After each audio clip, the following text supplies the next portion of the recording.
Good morning 7th class. हमने जो अपना सिविक्स का सेकंड चैप्टर स्टार्ट किया था उसका जो आज हम थर्ड पार्ट पढ़ने जा रहे हैं। ठीक है, पॉलिटिकल पार्टीज़।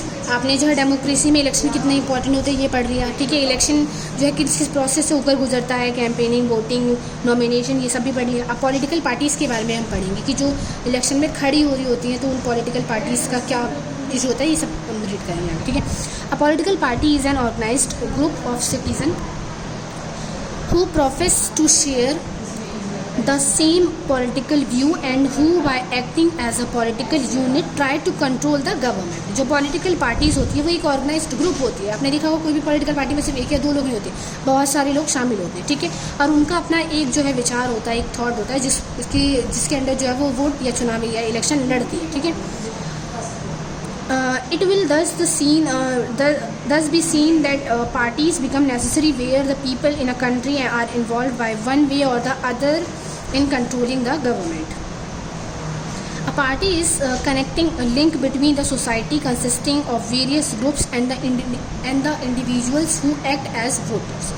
जो पार्टी होती है पॉलिटिकल पार्टीज, उसका काम क्या होता है कि वो जो है लोगों की समस्याओं, लोगों की प्रॉब्लम्स को जानती है। ठीक है, और जब वो प्रॉब्लम को जानती है तभी तो उस प्रॉब्लम का सॉल्यूशन कर सकती है। तो इसीलिए जो है जो पॉलिटिकल पार्टीज़ होती है वो लोगों के साथ जो है कनेक्ट करती है, क्योंकि इन्हीं पॉलिटिकल पार्टीज़ के थ्रू सरकार चलती है। ठीक है, तो सरकार जो है कभी भी कोई लॉ या कानून बनाने से पहले ये तो देखेगी ना कि सोसाइटी पे उसका क्या इम्पैक्ट पड़ रहा है, और जब तक वो सोसाइटी को जानती नहीं है, उसकी प्रॉब्लम्स का उसको पता नहीं, तो वो कैसे कोई फैसला ले सकती है। ठीक है, तो पॉलिटिकल पार्टीज़ जो होती है उसका काम ये होता है कि वो जो है सोशल लोगों के साथ इंटरेक्ट करती है। ठीक है, the chief aim of party is to make its own opinion and policy. और जो चीफ होता है किसी भी पार्टी का, उसका काम क्या होता है, अपना ओपिनियन, हर पार्टी का अपना एक ओपिनियन होता है, अपना एक विचार होता है, और अपनी पॉलिसीज़ होती है जिसके ज़रिए जो है वो गवर्नमेंट या सरकार चलाएगी। Political parties perform certain important functions in the political system. जो पॉलिटिकल पार्टीज़ होती हैं ये कुछ फंक्शंस होते हैं जिनको वो पॉलिटिकल सिस्टम में फॉलो करती हैं। In democracies political parties provide an organization through with policies are formulated. Democracy में जो पॉलिटिकल पार्टीज़ होती हैं वो क्या करती है, पॉलिसीज़ बनाती है। ठीक है, इनका ये मेन काम होता है पॉलिसीज़ बनाना। The primary function of political parties is to organize public opinion. उसके बाद जो उनका काम क्या है, पब्लिक ओपिनियन, जो जनता के विचार हैं उसको जानना। Political parties are the chief mechanism of informing and influencing the electorate. जो पॉलिटिकल पार्टीज़ होती है वो उसका काम क्या होता है कि जो इलेक्टोरेट हैं उसको जो है जनता की समस्याओं, जनता की प्रॉब्लम्स के बारे में बताना है। In democracy the parties contesting elections on their own programmes provide a peaceful way of change. जो इन डेमोक्रेसी में जो पॉलिटिकल पार्टीज़ होती है उसका काम क्या होता है कि जो है अपने कंटेस्टेंट खड़ा करना इलेक्शन में, और उनके ज़रिए जो है अपने प्रोग्राम को या जो भी वो करेंगे उसको पीसफुली जो है उसका एडवर्टाइज़ करना, प्रचार करना। Political parties provide the main source of political leadership in the most of the countries. जो पॉलिटिकल पार्टीज़ होती हैं वो क्या करती है, अपने लीडरशिप के ज़रिए जो है कंट्री को रूल करती है। ठीक है, वेदर इन गवर्नमेंट और इन अपोजिशन। जो पॉलिटिकल पार्टीज़ होती है वो चाहे गवर्नमेंट में हो, सरकार में हो, या फिर अपोजिशन में। अब अपोजिशन क्या यानी विपक्ष दल। ओपोजिशन पॉलिटिकल पार्टीज़ वो पार्टीज़ होती हैं जिन्हें जो है इलेक्शन में वोट तो मिले होते हैं पर मेजॉरिटी में नहीं मिले होते हैं, यानी जिनको कम वोट मिले होते हैं। ठीक है, तो वो अपोजिशन का काम करती है। जो जिनको मेजॉरिटी में वोट मिले होते हैं वो तो कानून बनाती है। ठीक है, लेकिन अगर उनके लॉ के कुछ नेगेटिव इफेक्ट जो है पब्लिक पर पड़ रहे होते हैं, जो अपोजिशन होती है वो उनको जो है इसके लिए मना करती है। ठीक है, इसीलिए अपोजिशन जो है डेमोक्रेटिक कंट्री में बहुत ज़्यादा ज़रूरी है, क्योंकि वो जो है गवर्नमेंट को कंट्रोल करने का काम भी करती है। Political parties have to be prepared to play the part which public expects of them। उनको जो है उनकी एक बहुत बड़ी जिम्मेदारी होती है कि उनको वो पार्ट प्ले करना होता है डेमोक्रेटिक कंट्री में कि पब्लिक उनसे क्या इच्छा करती है, जो भी उनसे जो उम्मीदें रखी हुई है पब्लिक ने उसको पूरा करना। Political parties provide the continuing link between the government and the people. और जो पॉलिटिकल पार्टीज़ हैं वो सरकार और लोगों के बीच में जो है एक लिंक का काम करती है। ठीक है, Thus, political parties help the people to identify articulate their interest. They also aggregate the demands of the individuals and groups, and they discover, recruit the trained personal booth to man the parties and to provide leadership to the government. And the parties run the electoral process. जो political parties होते हैं उनका एक काम ये भी होता है कि वो जो है पॉलिसीज़ बनाए या लोगों की जो भी प्रॉब्लम्स हैं उनको सॉल्व करने के लिए जो है सॉल्यूशन ढूंढे कि किस तरीके से जो है किस प्रॉब्लम को सॉल्व किया जा सकता है। Political parties in India, India is a multi party democracy. India में जो है मल्टी पार्टी डेमोक्रेसी, इसका मतलब जो है आपने देखा होगा इलेक्शन के टाइम पे जो है बहुत सारी पार्टीज़ जो इलेक्शन में खड़ी होती है, ठीक है, तो इसलिए multi party. The total number of political parties in India exceeds 100। जो टोटल नंबर पॉलिटिकल पार्टीज़ के हैं वो कितने 100, and this include the national and the regional और लोकल पार्टीज़। कुछ पार्टीज़ लोकल है, कुछ छोटे एरियाज़ की पार्टी होती है, कुछ रीजनल है कि किसी पर्टिकुलर एक दो स्टेट में है, और कुछ पार्टीज़ नेशनल पार्टीज़ हैं जो कि पूरे कंट्री में, ठीक है। The party system in India is unstable and uncertain. The party discipline is lax and the party ideology either non-existent और completely forgotten। और जो पार्टी है इंडिया में बहुत ज़्यादा अनस्टेबल है, ठीक है, बहुत सारी एक तो पार्टीज़ हैं, दूसरा जो है उनकी जो आइडियोलॉजी है, जो थॉट्स है, वो भी जो है क्या है, फिक्स नहीं है, वो भी जो है चेंज होते रहते हैं। Following are the silent characteristics of the Indian party system. यहाँ पे जो कुछ इंडियन जो पॉलिटिकल पार्टीज़ हैं उनकी कुछ कैरेक्टरिस्टिक्स दिए हुए हैं। One party dominance system, absence of credible opposition, lack of definite economical and social programs or ideology, organization of parties on personality basis, and rising trend of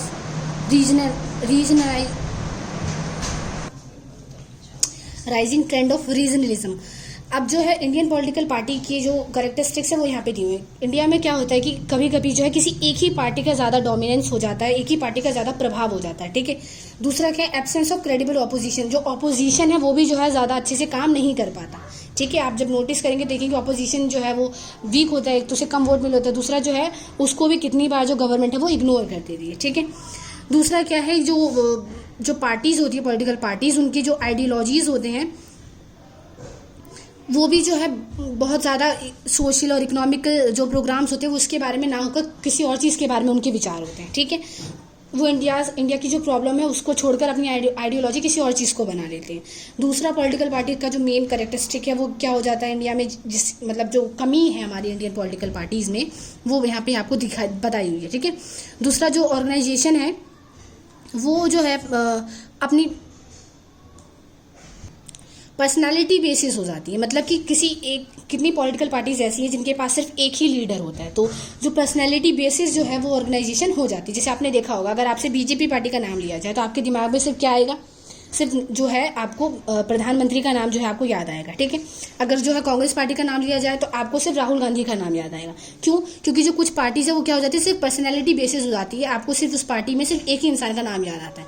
इस वजह से जो है ये कुछ ऐसी कमियां हैं हमारी इंडियन पॉलिटिकल पार्टीज की कि जो है यहाँ पे कभी कभी जैसे एक ही पार्टी का प्रभाव ज़्यादा हो जाता है। दूसरा जो ऑपोजिशन होता है वो अपना काम ठीक से नहीं कर पाता, या कभी कभी तो वो होता भी नहीं है क्योंकि एक ही पार्टी को ज़्यादा वोट मिल जाते हैं तो दूसरी पार्टी ना के बराबर रह जाती है, ठीक है।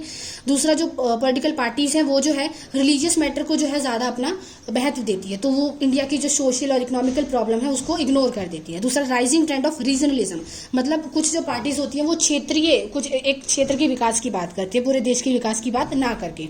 तो ये जो है कुछ मेन कैरेक्टरिस्टिक्स हैं। इसके आगे दिया हुआ है in India the political parties are either national parties, regional और स्टेट पार्टीज। इंडिया में जो कुछ पार्टीज हैं वो क्या है, या तो रीजनल है किसी छोटे से क्षेत्र की हैं, या फिर स्टेट की हैं, या फिर नेशनल लेवल की है, ठीक है। The national parties function on all India basis. जो नेशनल पार्टीज होती हैं वो पूरे इंडिया में इलेक्शन जितने जहाँ भी होते हैं वहाँ पे वो लड़ती है, ठीक है। They are integrated in character and ideological committed to some form of political philosophy, ठीक है। इनकी जो अपनी एक आइडियोलॉजी होती है और ये जो पार्टी होती है इनका प्रचार पूरे देश में होता है, सारी जितने भी जो स्टेट हैं सब जगह जितने भी इलेक्शन होते हैं वहाँ पे ये खड़ी होती है, तो सारी जगह भी जो इनकी आइडियोलॉजी के बारे में लोगों को पता होता है। The general criterion of recognition of a national party is that a party should secure at least 4% of the total votes cast in state। और जो है किसी भी पार्टी को कम से कम जो है 4% वोट की जरूरत होती है, ठीक है, पॉलिटिकल पार्टी बने रहने के लिए। If any such political party treated as अगर उन्हें रिकॉग्नाइज्ड पार्टी बनना है तो कम से कम उन्हें 4% वोट मिलने ही चाहिए। अगर उन्हें वोट नहीं मिल रहे हैं तो वो पार्टी जो रिकॉग्नाइज्ड पार्टी नहीं रह जाएगी, यानी मान्यता प्राप्त पार्टी नहीं रह जाएगी। If any such political party is treated as a recognized political party in 4 or more states, it enjoys the status of national party throughout the whole country. और अगर ऐसी कोई पार्टी को रिकॉग्नाइज्ड पार्टी कहा जाता है, वोट तो मिलने ही चाहिए 4% कम से कम, और साथ ही साथ जो है 4 या उससे ज़्यादा राज्यों में जिस भी पार्टी की सरकार है वो पार्टी जो है नेशनल लेवल की पार्टी कहलाती है। ठीक है, 4 या 4 स्टेट्स में या उससे ज़्यादा स्टेट्स में अगर किसी पार्टी की सरकार या गवर्नमेंट बन जाती है, उसको मेजॉरिटी में वोट मिल जाते हैं, तो वो जो है रिकॉग्नाइज्ड पॉलिटिकल पार्टी बन जाती है। ठीक है, the state parties have no special ideology. जो स्टेट की पार्टी होती है उनकी कोई अपनी पर्सनल आइडियोलॉजी नहीं होती है। They are usually centred around local leaders. वो जो है उनकी जो लीडर्स भी होते हैं वो भी लोकल होते हैं और are interested in local benefits. और वो जो है जिस क्षेत्र की या जिस स्टेट के लीडर्स हैं वो सिर्फ उस क्षेत्र के विकास की बात करते हैं। Over 100 parties are spread throughout the length and breadth of the country. और जो है बहुत सारी 100 या उससे भी ज़्यादा पार्टीज जो हैं इंडिया में जो है आप पाएंगी, चाहे वो लोग अगर आप नेशनल लेवल की पार्टीज़ को काउंट कर ले, स्टेट लेवल की या रीजनल लेवल की पार्टीज़ को काउंट करें तब।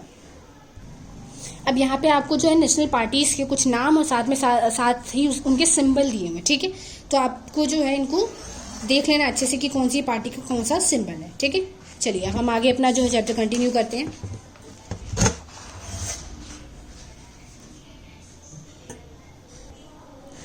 ठीक है, इससे पीछे वाले पेज में जो है बहुत सारी पॉलिटिकल पार्टीज के सिंबल वगैरह दिए हैं, तो आपको उनको ध्यान से देखना है। आपको अभी मैंने बताया ना कितनी सारी पार्टीज इंडिया में, क्योंकि इंडिया जो है क्या है मल्टी पार्टी सिस्टम यहाँ पर है, तो यहाँ पे बहुत सारी पार्टीज है। ठीक है, उनके अपने अपने अलग अलग सिंबल है, नेशनल लेवल की पार्टीज भी है। ठीक है, अब हम जो है कुछ जो इंपॉर्टेंट पॉलिटिकल पार्टीज है जिनके बारे में आपने टीवी पे और सब जगह सुना भी होगा, ठीक है, उन पार्टीज के बारे में पढ़ेंगे। द इंडियन नेशनल कांग्रेस, ठीक है, कांग्रेस पार्टी जैसे हम नॉर्मली कहते हैं। The Congress was founded in 1885। जो कांग्रेस पार्टी है वो हमें फ्रीडम मिलने से पहले, फ्रीडम हमें 1947 में मिली, वो 1885 में ही जो कांग्रेस पार्टी है उसका निर्माण हुआ था। ठीक है, उसे बनाया गया था, उसका गठन किया गया था। Later the Congress changed from the platform to a movement and finally into a political party. और जो है जब 1885 में INC जिसे हम शॉर्ट में कहेंगे इंडियन नेशनल कांग्रेस, तो INC जब बनी थी 1885 में, तो उसने उस टाइम जो है इस पार्टी का गठन इसलिए किया गया था ताकि जो है इंडिया को फ्रीडम मिल सके। लेकिन जब आज़ादी मिली तो आज़ादी के बाद जो है ये इलेक्शन में खड़ी हुई और काफ़ी सालों तक जो है इसे बहुत ज़्यादा वोट भी मिले, तो ये पॉलिटिकल पार्टी में चेंज हो गई।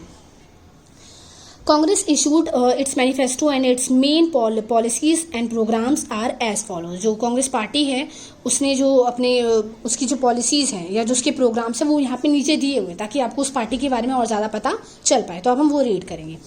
To preserve the country's unity, integrity and to thwart efforts to undermine its secular heritage.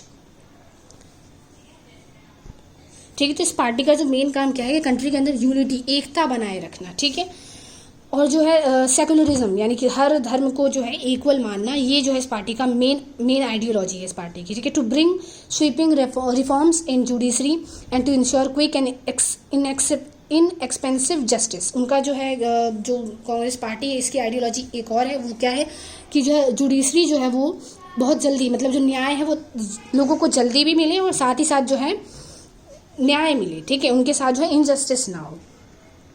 To work to maintain communal peace and tranquillity and to foster understanding the amity between different communities के बीच में जो है एकता बनाए रखना, उन्हें एक दूसरे को समझने के लिए जो है बातें करना। ठीक है, नेक्स्ट है to work for the emancipation of women and their socio-economic advancement, especially of poor women in rural areas। और जो वुमेन एम्पावरमेंट है उसके लिए काम करना, यानी जो है महिला सशक्तिकरण के लिए वर्क करना। To promote the interest, fulfil the aspirations and further the economic and social development of minority groups. और साथ ही साथ जो है माइनॉरिटी ग्रुप्स के लोगों को जो है उनके डेवलपमेंट के लिए, उनके विकास के लिए जो है काम करना। To eradicate scavenging and to rehabilitate the affected people in the next 5 years। और जो है